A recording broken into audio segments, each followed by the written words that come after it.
bienvenue à cette deuxième session dans notre doctrine sur les sectes. Je vais vous demander de prendre votre feuille que nous retrouvons dans l'annexe. Et la feuille sur les sectes, c'est ce que nous allons regarder ce soir.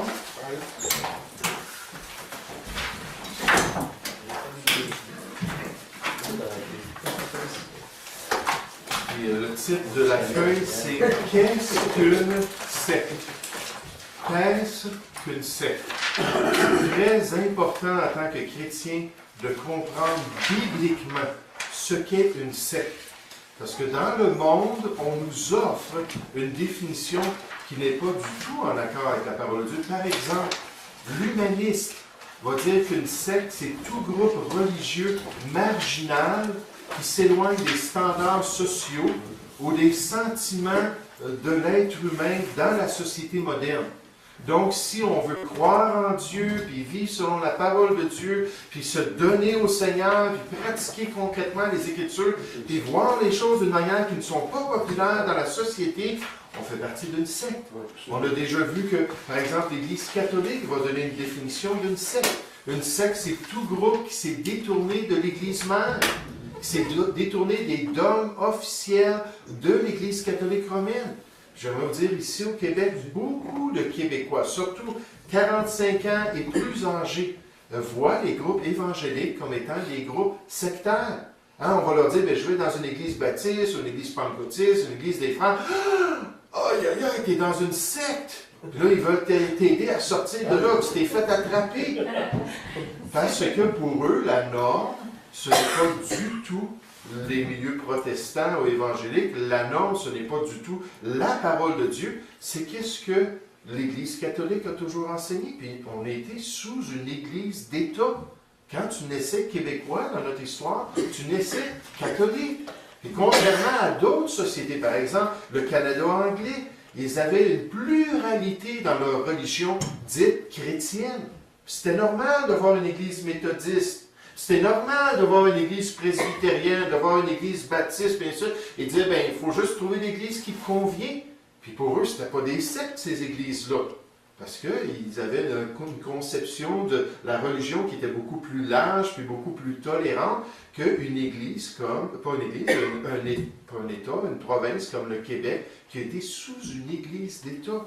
J'aimerais juste vous dire que l'Europe a expérimenté la même chose que nous. Beaucoup de pays étaient sous des églises d'État. C'est pour ça que les pèlerins en 1620 ont quitté l'Europe pour venir à la nouvelle terre et établir une nouvelle société. Parce qu'ils voulaient avoir une liberté religieuse et une liberté de conscience. En Amérique du Sud, il y avait le même phénomène avec le catholicisme. Beaucoup de pays étaient sous une église d'État. Puis donc, pour la plupart de ces gens-là, ils ont cette idée-là que le christianisme, c'est le catholicisme. Les autres groupes, ce sont des sectes. On a vu le terme biblique. Le mot secte dans la parole de Dieu, c'est le même mot que hérésie. On voit le mot grec, hérésis. Ça veut dire tout simplement un groupe qui se sépare, qui s'éloigne de ce qui est perçu comme étant normal ou standard. Donc, si des groupes se sont éloignés, par exemple, du catholicisme, puis se sont joints pour former de nouveaux groupes, ce sont des sectes. Ou s'il y a des groupes peut-être qui décident d'aller vivre plus d'une manière à l'écart de la société, puis souvent c'est des groupes très dangereux, où ils vont nous amener, je ne me souviens pas si c'était dans la ville de Sainte-Sophie, qu'on avait vu ça dans une montagne, il y avait une montagne, il y avait des grosses portes, il y avait toutes sortes de symboles ésotériques. Puis là, on comprenait que c'était comme une communauté là, qui était à part, puis les gens qui se joignaient là, ils étaient dans un sens contrôlés, là. C'était très dominateur. On pense à David Koresh, à Waco, au Texas. Puis son groupe, ils étaient armés. Puis quand quelqu'un décidait qu'il voulait sortir, il n'avait pas le choix de rester. Puis David Koresh disait qu'il était le Messie. Puis à un moment donné, même avec toutes ces centaines de personnes-là, il leur a dit maintenant, en tant que Messie, toutes les femmes doivent porter ma semence. Amenez-moi toutes les femmes dans mon appartement. Puis les gens ont dit, c'est correct, on va le faire, c'est le Messie, c'est la volonté de Dieu. Il veut dire que dans cette secte-là, quelqu'un qui voulait sortir, il voulait tirer la porte, il prenait le fusil. Non, quelqu'un qui voulait sortir était empêché de le faire. Oui, Maurice? Les Quakers. C'était un groupe de l'Angleterre qui se sont séparés de l'Église luthérienne. Si je me souviens bien, c'était l'Église luthérienne. Comme les églises, par exemple, pentecôtistes se sont séparées pour former une nouvelle dénomination, ils ont quitté les méthodistes. Et probablement, dans ces sociétés-là, on devait se dire, ben, ceux qui sont devenus pentecôtistes, ce sont des gens sectaires ou les Quakers. Mais il y avait des particularités à différents groupes évangéliques. On ne s'arrêtera pas là-dessus. Mais donc, une secte, bibliquement, c'est quelqu'un qui se détourne de quelque chose pour s'associer à quelque chose de nouveau. Maintenant, on a vu le sens biblique, premièrement, une secte comme un regroupement. Le mot dans le Nouveau Testament, des fois, est très neutre. Il n'y a pas une connotation mauvaise. Il n'y a pas nécessairement une connotation péjorative. Dans le sens large, une secte, ça pouvait être tout simplement un regroupement politique, un regroupement social ou religieux. Par exemple, les pharisiens étaient appelés le parti ou la secte des pharisiens. Les hérodiens, les sadducéens, tous ces groupes-là étaient appelés des regroupements. Mais on les appelait pas comme ça parce qu'ils étaient extrêmes ou marginaux. Ils s'étaient regroupés autour d'idéologies, autour de croyances particulières. On a vu des exemples de cela même dans 1 Corinthiens 11, versets 17 à 19.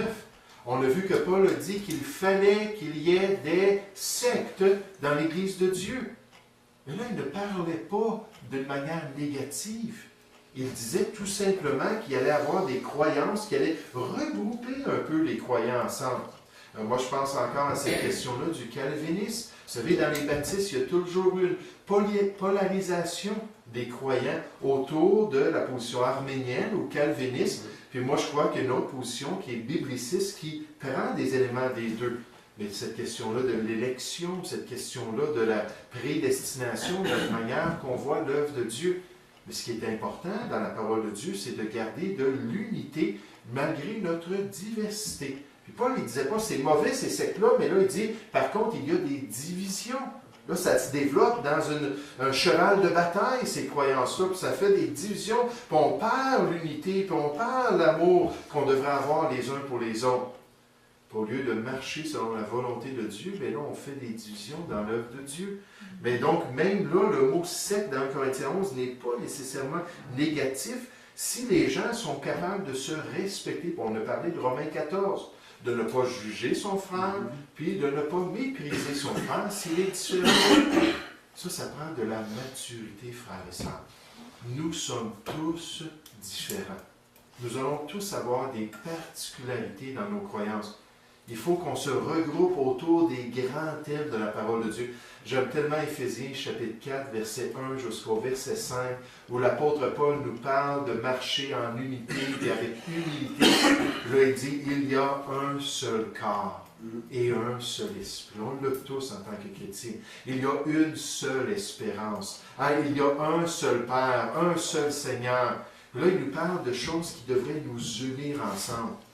Pas qu'est-ce qu'on préfère comme voiture, pas quelle sorte de vêtements qu'on aime, pas des petits détails de nos croyances, de nos opinions personnelles.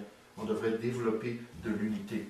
Maintenant, on a vu aussi, deuxièmement, dans le sens biblique, une secte selon les pharisiens. Selon les pharisiens, tous ceux qui se détournaient du judaïsme, qui était la religion officielle des Juifs pendant cette période-là, tous ceux qui se détournaient du judaïsme, pas de la parole de Dieu. Parce que le judaïsme, c'était beaucoup plus que la parole de Dieu. C'était effectivement l'Ancien Testament, mais avec le Mishnah et le Guémara, ce qu'on appelle le Talmud. Tous les écrits des anciens d'Israël qui donnaient toutes sortes de commentaires pour faire une expansion des commandements de Dieu. C'est pour ça que pour les pharisiens et les scribes, quand tu revenais d'un pays en voyage commercial, tu revenais d'un pays païen, si tu avais marché dans la poussière païenne, tu étais impur. En arrivant à la maison, dépêche-toi pour embarquer dans ton petit seau d'eau puis lave-toi le corps. Si tu ne le fais pas, tu vas être impur devant Dieu. C'est pour ça qu'avant de manger, il fallait se laver les mains, il fallait laver les coupes. Et il n'y a rien de mauvais à ça, c'est certain que c'est une bonne pratique de se laver les mains avant de manger. Mais pas en faire une loi. Puis il y avait toutes sortes d'observances, toutes sortes de choses qu'ils avaient rajoutées. Puis là, les apôtres, eux, ils disaient, mais le Seigneur Jésus disait, ben non, c'est trop.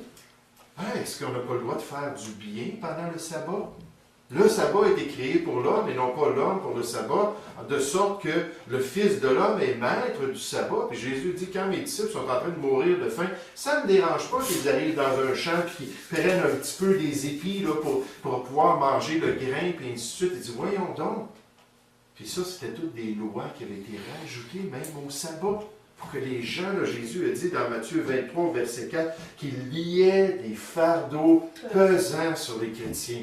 C'était les chrétiens, le peuple juif, pardon. C'était terrible. Puis le pire, c'est qu'ils n'osaient même pas le lever de leurs petits doigts. À eux, ils faisaient une classe à part, on n'est pas sur toutes ces restrictions-là, toutes ces choses-là. On n'avait pas le droit de s'en aller quelque part à plus d'un jet de roche. Si tu étais capable de lancer une roche en moyen sans trop t'efforcer, là, puis là, tu dis, oups, ça tombe là-bas. Ça, c'est la distance que je peux parcourir le jour du sabbat. Si je fais plus que ça, je suis dans le péché. C'était ridicule tout ce qu'il demandait au peuple. Ça, c'est le judaïsme.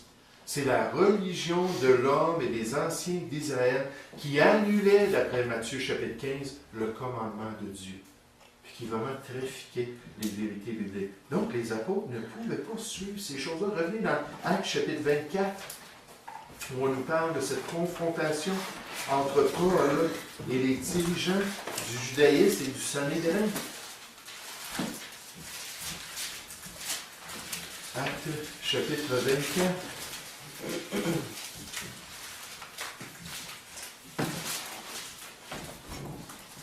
Au verset 1.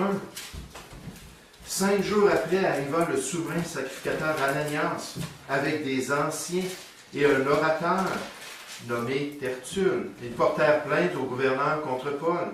Paul fut appelé et Tertulle se mit à l'accuser en ces termes. « Très excellent Félix, tu nous fais jouir d'une paix profonde et cette nation a obtenu de salutaires réformes par tes soins prévoyants. C'est ce que nous reconnaissons en tout et partout avec une entière gratitude. Mais pour ne pas te retenir davantage, je te prie d'écouter dans ta bonté ce que nous avons à dire en peu de mots. Nous avons trouvé cet homme, l'apôtre Paul, le grand missionnaire, le grand évangéliste, le grand fondateur de l'Église de Jésus-Christ. Et Paul, quel personnage merveilleux. Regardez leur évaluation de cet homme. Nous avons trouvé cet homme qui est une peste, qui excite des divisions parmi les Juifs du monde, qui est chef de la secte des Nazaréens. Pourquoi est-ce qu'il dit ça, des Nazaréens? Parce que Jésus, c'était Jésus de Nazareth. Et la plupart de ses disciples, les apôtres, venaient de Nazareth ou de cette région-là, dans le nord de la Galilée. C'est une secte qui s'est développée là-bas, loin de Jérusalem, loin de la Judée, loin de la connaissance de la loi de Dieu. Jésus est venu toutes les séduire et les a éloignés du plan de Dieu. Mais dit Paul, lui, il est chef de la secte des Nazaréens et qui a même tenté de profaner le temple. Puis là, ils ont dit, on voulait l'arrêter, mais on nous a empêché de l'arrêter. Puis pour les pharisiens, la secte principale à laquelle ils s'opposaient pendant le premier siècle, c'était la secte du christianisme. Pendant 70, lorsque Jérusalem a été détruit, le temple et aussi le peuple, la plupart du peuple a été dispersé, cette secte-là s'est effritée. Puis là, rendu vers à peu près la mi du 2e siècle, la moitié du 2e siècle, il n'y avait plus vraiment de Sadducéens, il n'y avait plus vraiment de pharisiens pour s'opposer au plan de Dieu. Puis on estime qu'environ 50 000 Juifs, à la fin du 1er siècle, avaient mis leur foi en Jésus-Christ. Mais ils s'opposaient parce que pour eux, si tu n'étais pas dans le judaïsme, tu étais dans une secte. Regardez ce que Paul dit au verset 14, dans sa défense. Il dit, « Je t'avoue bien que je sers le Dieu de mes pères, selon la voie qu'ils, les anciens du peuple, appellent une secte, croyant tout ce qui est écrit dans la loi et dans les prophètes. » C'est ce que Paul utilisait pour défendre sa foi en Jésus-Christ. Puis il dit, moi, j'accepte l'entièreté de la parole de Dieu. Je ne vais pas diluer les passages qui nous parlent de notre Messie. Je ne vais pas diluer les passages qui nous parlent du fait que lui, il va être la victime expiatoire, que lui, il va être le sacrifice par lequel Dieu va pouvoir justifier beaucoup d'hommes. Et les pharisiens, effectivement, c'est ce qu'ils faisaient. Chaque fois qu'ils arrivaient à un de ces passages-là, ils enlevaient la signification normale du passage pour l'appliquer au peuple d'Israël, l'appliquer dans un autre contexte. Jésus, dans Jean 5, 39, dit aux anciens d'Israël, il dit, vous sondez les Écritures, parce que vous pensez avoir en elles la vie éternelle. Eh oui, ils lisaient la Bible à chaque jour. C'était leur métier d'étudier la parole de Dieu, de compter les consonnes d'un livre, de pouvoir s'assurer de voir là, tout ce qui se trouvait dans la loi de Dieu, de mémoriser, de chanter, de connaître la parole de Dieu. Vous sondez cela avec une grande passion. Jésus dit, ce sont elles, ces Écritures-là, qui rendent témoignage de moi. Et vous ne voulez pas venir à moi pour avoir la vie. C'était un choix. Ils avaient fait un X sur le Seigneur Jésus. Dans Jean 8, je pense que c'est le verset 34, mais je ne suis pas certain de la référence. Jésus, alors qu'il parlait au peuple d'Israël, non, c'est le verset 45, 46... C'est dans ce coin-là, en tout cas. Oui, verset 43.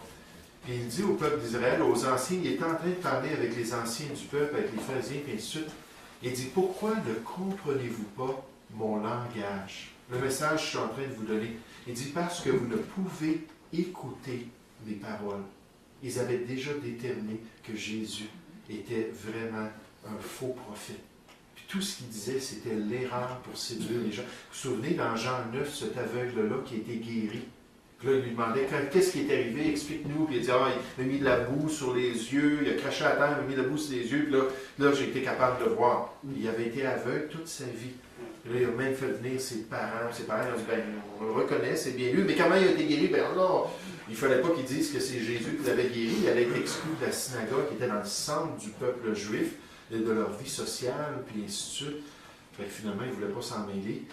Puis lui, il a dit, il m'a ouvert les yeux, puis vous ne le connaissez même pas. Il dit, qu'est-ce que tu dis de toi? Il dit, c'est un prophète. On ne dit pas un prophète. On dit qu'on sait que Dieu n'est pas avec cet homme-là. Il viole la loi, il viole le sabbat, puis il ne suit pas les commandements des anciens. Ils avaient déterminé que Jésus était un imposteur. La plupart d'entre eux, Jean 12, 42 nous disent qu'il y avait des chefs qui avaient cru en Jésus, mais qui n'osaient pas le dire. Pourquoi? Verset 43, parce qu'ils préféraient la gloire de l'homme plutôt que la gloire de Dieu. Mais ils sondaient la parole de Dieu, puis ils étaient exposés à la parole de Dieu. Puis là, quand les chrétiens, eux, ont continué à suivre la parole de Dieu, Paul dit, moi, je suis tout ce que la Bible dit. La loi de Moïse, puis en plus de ça, je suis ce que les prophètes disent. Il dit, c'est pour ça que je suis sectaire. Parce que je n'ai pas leur approche. Je ne me limite pas comme eux dans les passages de la parole de Dieu. Je prends tout le conseil de Dieu. Vous savez, Paul a dit ça dans Acte 20, on va le voir tout à l'heure, qu'il y avait une conscience pure au verset 25 envers les chrétiens de la ville d'Antioche, d'Éphèse, parce qu'il leur avait donné tout le conseil de Dieu, sans rien en cacher. Je vais vous dire toute la parole de Dieu, tous les enseignements du Seigneur. Pour les pharisiens, une secte. C'était ceux qui ne les suivaient pas. Vous savez, dans Marc chapitre 9, au verset 38, je pense qu'il y a une bonne leçon pour les chrétiens. Jean est allé voir le Seigneur Jésus, puis il dit, Seigneur, il dit, on a vu un homme qui chasse des démons en ton nom. Puis on l'a empêché de le faire parce qu'il ne nous suit pas. Pas parce qu'il ne te suit pas. Il n'est pas dans notre groupe. Il n'est pas dans notre église, dans notre dénomination. Donc, il n'est pas en train de faire ta volonté. Jésus a dit, non, c'est pas comme ça que ça marche. Il dit, c'est une relation avec moi et non pas avec vous qui est important. Il ne faut pas être comme les pharisiens. Si les gens ne suivent pas toutes nos croyances, c'est certain qu'il y a des croyances de base qu'il faut croire pour être sauvé. Il faut accepter les termes de l'Évangile en Corinthiens 15. Si on n'a pas les termes de l'Évangile, notre foi est vaine. On peut croire toute notre vie, puis même croire dans la personne de Jésus, le personnage Jésus. Je crois qu'il est venu un jour, qu'il a été incarné, qu'il est venu sur la terre, il est même mort sur la croix. Mais pas croire et accepter ce qu'il a fait pour nous donner la vie éternelle, le recevoir comme notre sauveur personnel. Parler de beaucoup de choses de la Bible sans jamais se soumettre à l'Évangile. La Bible nous dit que l'Évangile, c'est un commandement de Dieu. Puis ceux qui n'obéissent pas à l'Évangile vont être jugés par Dieu. Puis vont être châtiés éternellement. Il faut obéir. L'Évangile, c'est quoi? Jésus l'a dit dans Marc 1,15. repentez-vous et croyez à la bonne nouvelle. L'Évangile, c'est que Jésus est mort pour nos péchés. Lui, il a subi notre jugement.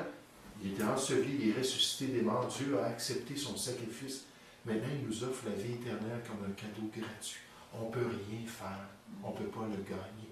On peut juste dire merci, puis le recevoir dans notre vie. Puis donc, si quelqu'un ne croit pas l'Évangile, mais techniquement, bibliquement, il n'est pas sauvé. Ça, c'est clair.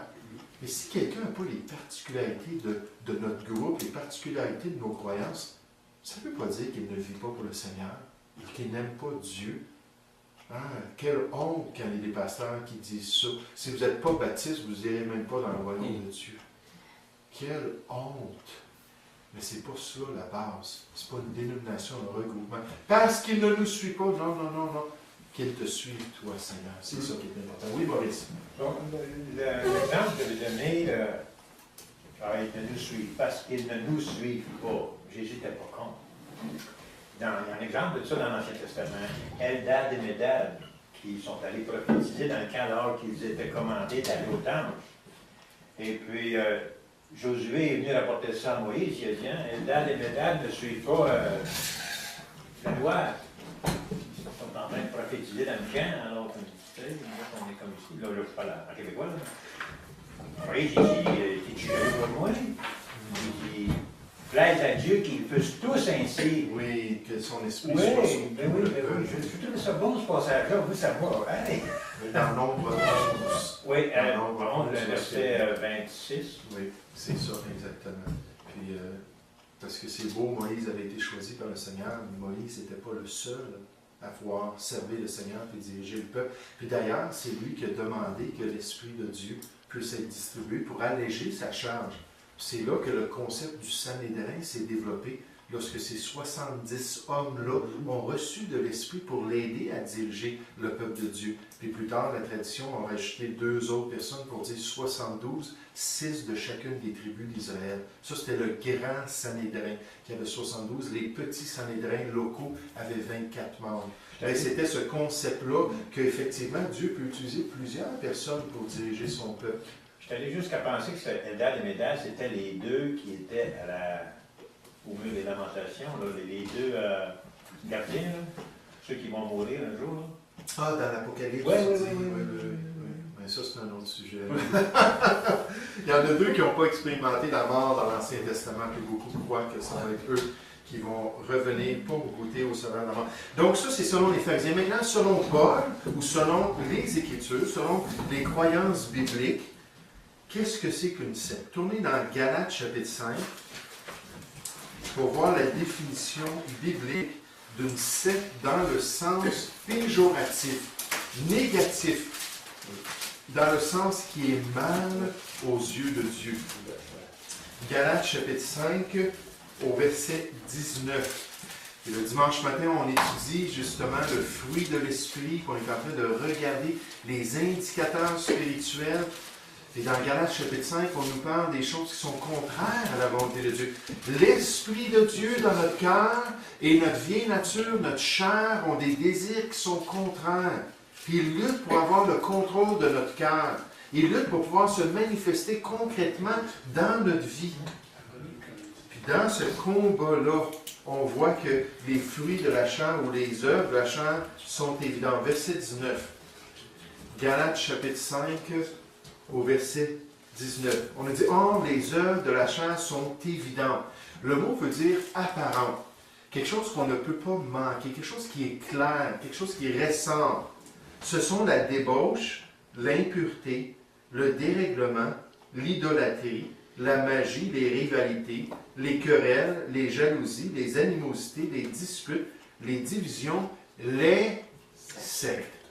Les œuvres de la chair, dans le contexte de Galates chapitre 5, ce sont des manifestations de choses qui sont contraires à la volonté de Dieu, contraires au plan de Dieu. Là, on nous parle de regroupements qui s'opposent à l'Esprit de Dieu, qui s'opposent à sa volonté, qui se détournent finalement de la parole de Dieu parce que l'Esprit de Dieu a poussé des gens à mettre par écrit le conseil du Seigneur.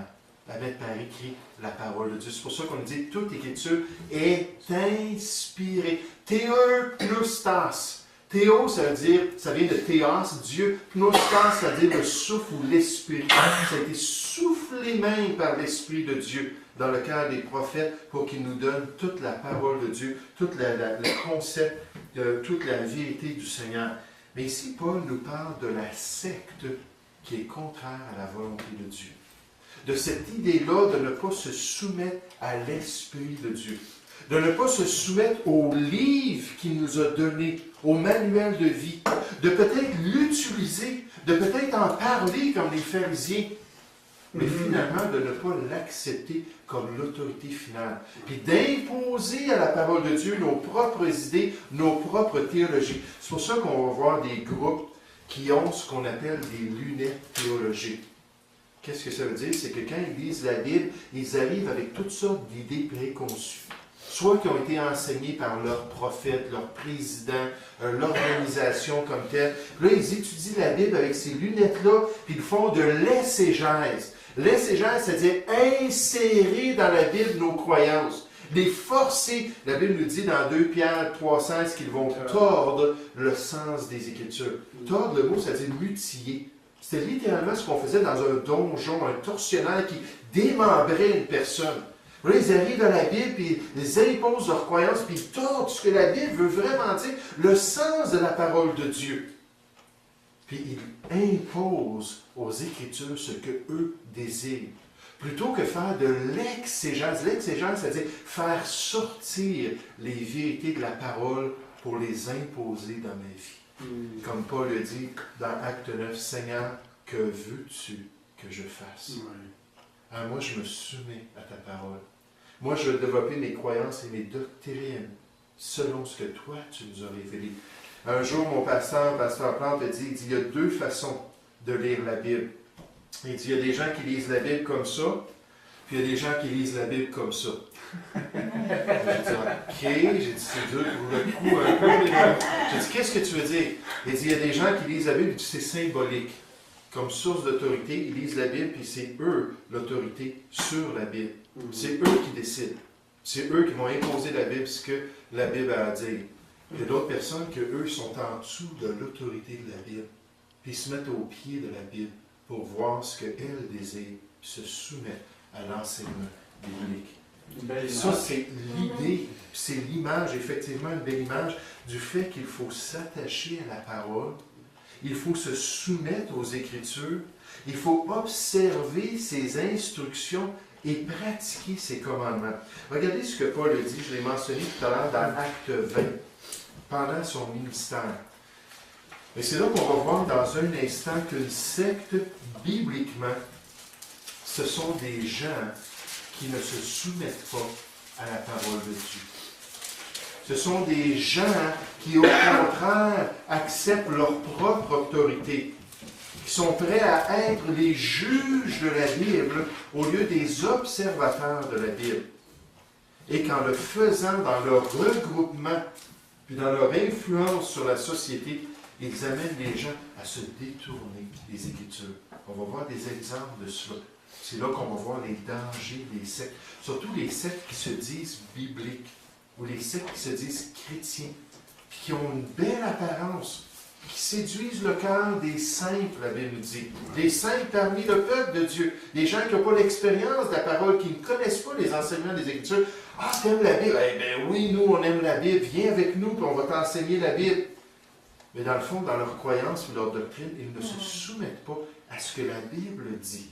C'est ce qu'on veut voir, ce danger-là. On va apprendre ça dans un instant. Mais regardez dans Actes chapitre 20, dans le ministère de l'apôtre Paul, Actes chapitre 20, à partir du verset 25, Paul qui est avec les anciens de l'Église, qui se prépare à s'en aller pour être arrêté à Jérusalem, il dit, « Et maintenant, voici, je sais que vous ne verrez plus mon visage, vous tous au milieu desquels j'ai passé en prêchant le royaume de Dieu. C'est pourquoi je vous déclare aujourd'hui que je suis pur du sang de vous tous, car je vous ai annoncé tout le conseil de Dieu, sans en rien cacher. » Prenez donc garde à vous-même et à tout le troupeau sur lequel le Saint-Esprit vous a établi évêque, pour paître, prendre soin, nourrir, entretenir, guider l'Église de Dieu qui s'est acquise par son propre sang. Je sais qu'il s'introduira parmi vous après mon départ des loups cruels, les faux prophètes, d'après Matthieu 7, au verset 15, qui ont l'apparence de brebis, mais que dans le fond, ce sont des loups ravissants. Des loups cruels, qui n'épargneront pas le troupeau, et qu'il s'élèvera du milieu de vous des hommes qui enseigneront des choses pernicieuses, trompeuses, sournoises, pour entraîner les disciples après eux. Veillez donc, vous souvenant que durant 3 années, je n'ai cessé nuit et jour d'exhorter avec larmes chacun de vous. C'était sérieux les sectes pour l'apôtre Paul. C'était pas une farce. Il savait que c'était l'Église du Seigneur qui était en péril et qui était en danger. Regardez avec moi dans le livre de Jude. Jude, chapitre 1, il y a juste un chapitre, au verset 3.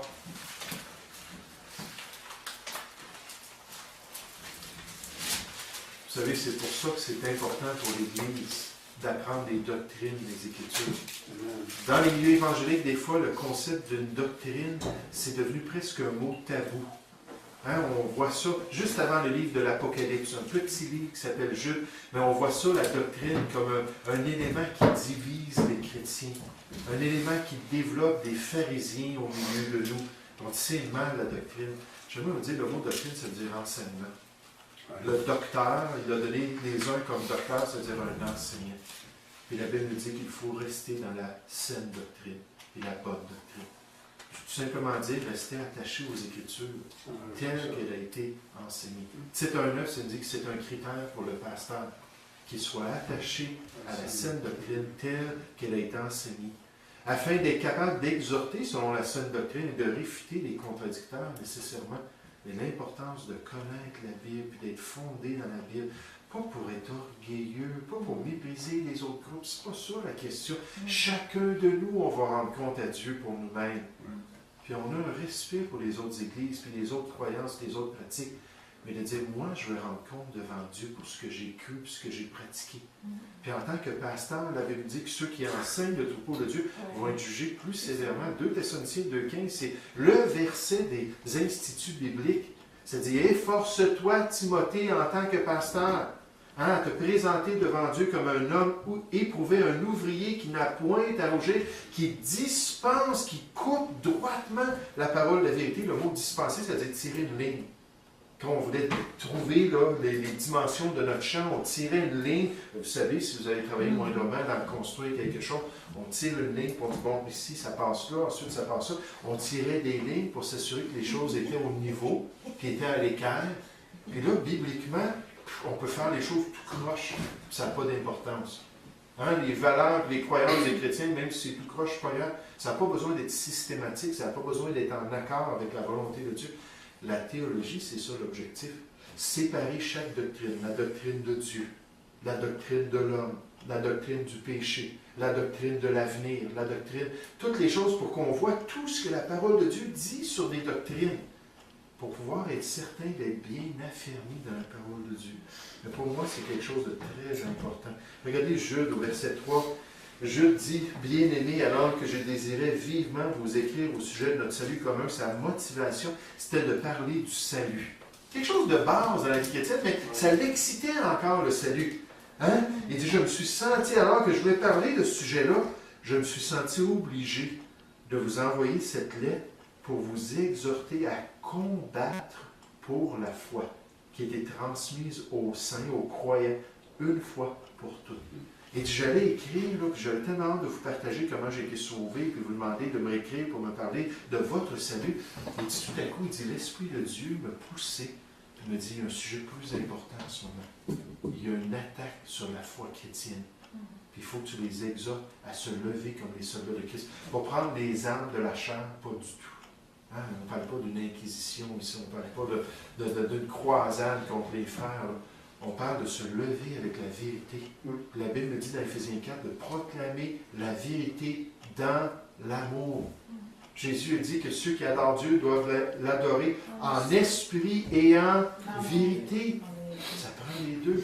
Avoir la bonne attitude, dire, ben, moi je crois que la saine doctrine nous dit ceci. Puis je crois que c'est important de croire à ça, à cause de, l'on cite les versets, pour vraiment défendre les Écritures. Mais qu'est-ce qui s'est produit, verset 4? Car il s'est glissé parmi vous certains hommes, dont la condamnation est écrite depuis longtemps, des impies qui changent la grâce de notre Dieu en dérèglement et qui renient notre seul Maître et Seigneur Jésus-Christ. Des gens parmi les chrétiens qui voulaient encourager les chrétiens à vivre une vie tout croche. Le mot dérèglement, ça veut dire sans limite. C'est l'idée de vivre là, comme si le Seigneur n'avait aucune autorité sur notre vie. Hein, vous êtes sous la grâce, vous êtes libre en Christ. Faites donc tout ce que vous voulez. On a vu dans Galates 5.13 dimanche matin que la grâce de Dieu, ce n'est pas une licence pour la chair et la rébellion. Romains chapitre 6 au verset 15 nous dit que puisqu'on est sous la grâce et non sous la loi, est-ce qu'on a le droit de pécher? Pas du tout. Non, la grâce de Dieu, c'est pour nous aider à vivre pour Dieu et à accomplir la volonté de Dieu. Ces gens-là étaient rentrés, ils n'ont jamais renié le Sauveur, mais ils ont attaqué la Seigneurie de Jésus-Christ. Et tout dans l'Épître de Jude, si vous voulez, je vais essayer d'y penser, je vais vous amener, j'ai comme un plan de l'Épître. Ça descend tout à travers les versets, puis ça explique un peu la structure de ce qui est écrit dans l'Épître de Jude, puis c'est tout au sujet de ces faux frères-là. Les caractéristiques, puis les troubles qu'ils faisaient dans les assemblées, puis les influences, puis le fait qu'ils étaient tellement charnels, hein, des gens complètement sans l'Esprit de Dieu, des hommes sensuels, qui voulaient juste se délecter de tout ce qu'ils pouvaient avoir dans les églises du Seigneur. 2 Pierre 2 nous présente encore des faux prophètes de la même manière. Des gens sensuels qui se livrent au péché en plein jour, qui sont là pour se gaver, se paître eux-mêmes. Pas paître les autres. Donc, tout ce que je peux avoir, faire un gain honteux pour mon plaisir personnel. Puis, donc, c'était vraiment triste. Mais il dit, il ne faut pas tolérer ça, il faut se lever, il faut faire quelque chose contre cela. Regardez Galates chapitre 6, Galates chapitre 1. D'autres exemples de cela. Quand je l'écris, c'est parce qu'il y a une nécessité, il dit, Oui. c'est encore bon pour nous autres, parce que ça existe encore. Oui, exactement. Ça a été inspiré de Dieu, puis c'est utile pour nous enseigner. Galates 5, Galates 1, pardon, au verset 6. Galates 1 au verset 6. Vous savez, c'est pour ça que j'ai passé des mois à compiler ce livre-là sur les sectes. Compiler le livre sur les religions païennes, parce qu'il y a beaucoup d'influences de l'ésotérisme et des philosophies orientales dans notre société. Si vous avez les produits naturels, je vous mets en garde. Parce qu'il y a beaucoup de philosophie spirituelle dans les manuels, les livres de recettes même. C'est pas juste comment mieux manger, c'est comment mieux vivre. Là, il y a une mentalité qui est propagée. Moi, c'était un tremplin pour m'attirer à l'occultisme. J'aime les produits naturels. Puis j'étais presque végétarien pendant quelques années de ma jeunesse. Je voulais vraiment faire attention à ma santé. Mais ces choses-là, ça m'a attiré à différentes choses dans l'occultisme. La méditation transcendantale, ça m'a attiré à différents groupes, et finalement dans l'occultisme. Mais tout ça pour dire que c'est une des raisons que j'ai investi du temps dans ces choses-là, dans ce projet-là. Puis ensuite, le livre sur l'occultisme, carrément, je le sais que c'est pas pour tout le monde, mais c'est encore des idées qui sont véhiculées dans les groupes qui sont plus radicaux pour nous amener dans les spiritismes, puis nous amener dans une possession démoniaque. Puis comment est-ce que la parole de Dieu nous met en garde? Dans le livre d'Exode 32, verset 18, tu ne laisseras pas vivre la sorcière au milieu de toi. Puis là, je ne dis pas qu'on doit faire comme la théocratie dans l'Ancien Testament, mais on ne devrait pas aller consulter une voyante, ou une sorcière, ou un astrologue, ou toutes ces choses-là qui étaient des abominations aux yeux de Dieu. Mais non, Dieu dit, dépendons de moi. Ceux qui veulent consulter les morts, dans Ésaïe, Dieu dit, Ésaïe 8, 19, il dit, mon peuple ne consultera-t-il pas son Dieu? S'adressera-t-il aux morts en faveur des vivants? Il dit, voyons, c'est pas comme ça que ça marche. Et qu'est-ce qu'ils peuvent faire pour vous, les morts? Il dit, tu t'adresses directement à ton Dieu. Galates chapitre 1, verset 6. C'est pour ça que je vous dis, il ne faut pas me poser trop de questions. Des fois, je pense sur des choses. Mais personne ne vous a posé de questions. Non, mais c'est ça. Mettez pas ça sur le dos, là. On met une garde dans notre bouche. C'est bon. Galates chapitre 1, verset 6. L'apôtre Paul, c'est l'objectif de son écrit aux Galates, des Juifs, des judaïsants, qui voulaient les mettre sous le judaïsme, les faire circoncire dans la chair pour les amener à l'observation de la loi de Moïse. Et tout le judaïsme, c'était vraiment le piège. Et je m'étonne que vous vous détourniez si promptement de celui qui vous a appelé par la grâce de Christ pour passer à un autre évangile, une autre manière de voir le salut. Non pas qu'il y ait un autre évangile, il y en a seulement un évangile biblique, mais il y a des gens qui vous troublent et qui veulent altérer, changer l'évangile de Christ. Paul dit, mais si nous-mêmes, si un ange du ciel annonçait un évangile s'écartant de celui que nous avons prêché, qu'il soit anathème, maudit, voué à la destruction. C'est ça que le mot veut dire. Nous l'avons dit précédemment, même si c'est un ange en passant. Une apparition à Lourdes, là, une belle vierge, là, toute resplendissante. Satan qui peut se présenter comme un ange de lumière. Il dit même si c'est une apparition céleste, une expérience grandiose. Si ce n'est pas en accord avec la parole de Dieu, c'est pas en accord avec le Dieu de la parole. C'est impossible. L'Esprit de Dieu ne nous guidera pas dans quelque chose qui est contraire à sa volonté. Il dit ensuite, verset 9, nous l'avons dit précédemment, je le répète à cette heure, si quelqu'un vous annonce un évangile s'écartant de celui que vous avez reçu, qu'il soit anathème. Puis dans l'Épître aux Galates, Paul parle de la loi et du concept des œuvres comme moyen d'être sauvé. Les œuvres, les efforts du croyant pour rajouter ses efforts à l'œuvre de Jésus-Christ. Vous allez voir dans les sectes qu'on va étudier, il y a plusieurs de ces sectes-là qui disent croire au salut en Jésus-Christ. Croire à son sacrifice expiatoire. Mais Jésus ouvre la porte à nos efforts pour qu'on gagne notre salut. Il ouvre la porte pour que nous, on puisse faire le ministère du chant, puis nous, on puisse être dans telle et telle association fidèle à ses croyances, à ses dogmes, pour que nous, on puisse un jour être à la bataille d'Armageddon et rester debout dans l'armée de Dieu, pour que nous, on puisse gagner notre ciel et l'approbation de Dieu. Paul a dit dans Galates chapitre 5, il dit, si vous faites circoncire, c'était la porte d'entrée au judaïsme et aux efforts de l'homme. Il dit, Christ ne vous servira à rien au verset 3. Il dit même, vous êtes déchus de la grâce. Il dit, c'est soit que c'est par Jésus-Christ et Jésus-Christ seul, ou ce n'est pas du tout par lui. Parce que Dieu ne veut pas le mélange des deux. Dans Romains 11 au verset 6, la Bible nous dit que si c'est par la grâce, ce n'est plus par les œuvres.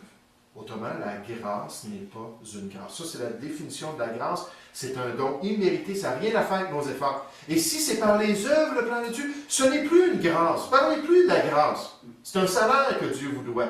Autrement, l'œuvre ne serait pas une œuvre. On ne peut pas mélanger les deux. Dans ces sectes-là, c'est une des caractéristiques de présenter un autre évangile. Oui, Jésus-Christ, oui, il est mort pour nous, oui, son sacrifice expiatoire, mais Dieu veut qu'on fasse quelque chose, nous aussi. Puis Dieu veut qu'on lui soit agréable, puis on garde ses commandements, puis c'est comme ça qu'on va pouvoir être sauvé puis rentrer dans le royaume. C'est un processus, là. C'est toute notre vie qu'on doit être obéissant à notre religion, à cette secte-là, pour pouvoir rentrer dans le royaume de Dieu. C'est pas du tout ça. Puis juste en passant, leur plus grand argument, c'est le fait que les chrétiens vivent une vie tellement de basse qualité comparée à eux. Parce qu'eux, ils sont consacrés. Il y a certains groupes, par exemple, les témoins de Jéhovah, 5 réunions par semaine. Ils pourraient potentiellement aller à 7 réunions par semaine. Il faut qu'ils aillent, s'ils sont membres et baptisés, on leur recommande 5 réunions pour être formés dans les doctrines du royaume. Hey, nous, on a de la misère à venir à 3 réunions par semaine. Et beaucoup d'entre nous, on veut aller à 1 réunion par semaine. Puis ça, c'est juste un exemple. Leur ministère du chant, ils s'en vont pour répandre la parole du royaume. Ils sont zélés dans les abstinences qu'ils font, comme 1 Corinthiens 9 nous montre que les athlètes du monde sont prêts à s'abstiner pour courir, pour gagner la récompense. Et il dit, nous, encore plus, on devrait être prêts. Ils le pratiquent avec un grand zèle. Il dit, votre problème, c'est que vous croyez que vous êtes sauvés. Votre problème, vous croyez que vous êtes en règle avec Dieu, puis là, c'est une licence pour le péché, puis une vie médiocre. Ils ont raison, pas au niveau de leur doctrine, ils ont raison souvent dans la vie médiocre que les chrétiens vivent. Je ne dis pas ça ce soir là, pour mettre un fardeau sur qui que ce soit, Mais on a tous du progrès à faire en tant que chrétien, Ah oui. puis dans notre zèle. Mais eux, ça fait partie de leur zèle parce que ça dépend de leur zèle. Oui. Ça dépend du témoignage qu'ils ont à rendre dans leur organisation.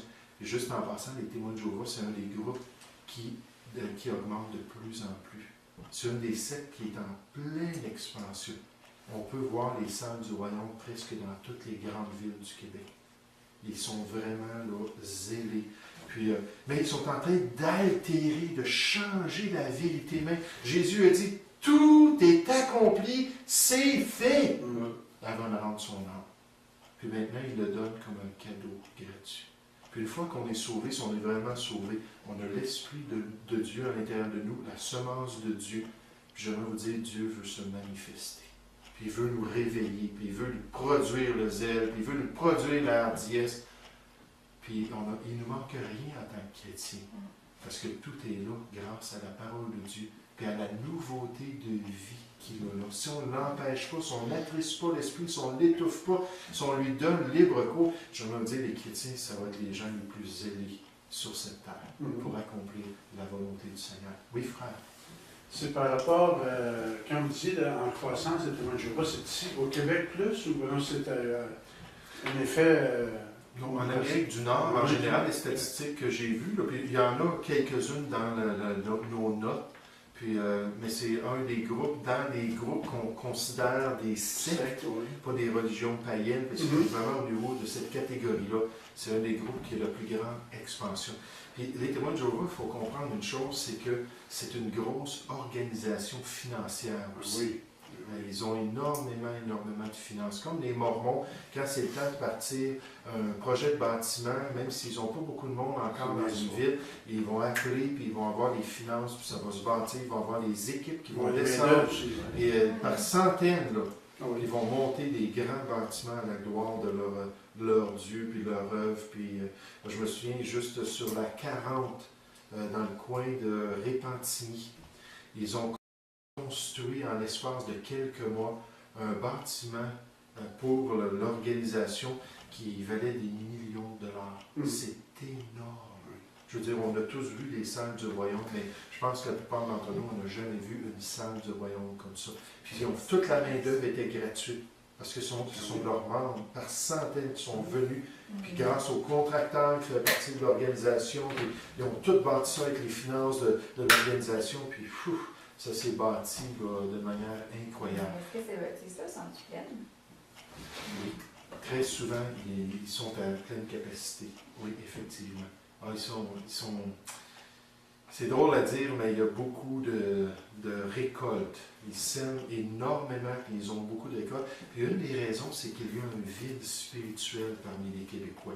Parce que la plupart des Québécois n'ont pas été formés dans la parole de Dieu, pour avoir une relation avec Dieu, puis ils étaient dans une religion d'État.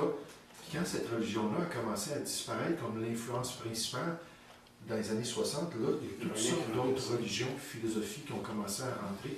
Là, les Québécois ils ont dit, mais qu'est-ce que je suis, moi? Qui suis-je? Puis où est-ce que je m'en vais? On va voir. Ils donnent des réponses à ces grandes questions. Il y a 4 grandes questions qu'on va étudier concernant l'être humain. 4 grandes questions qui sont fondamentales pour qu'il soit épanoui en tant qu'un être. Puis eux, ils ont les réponses à ces questions-là.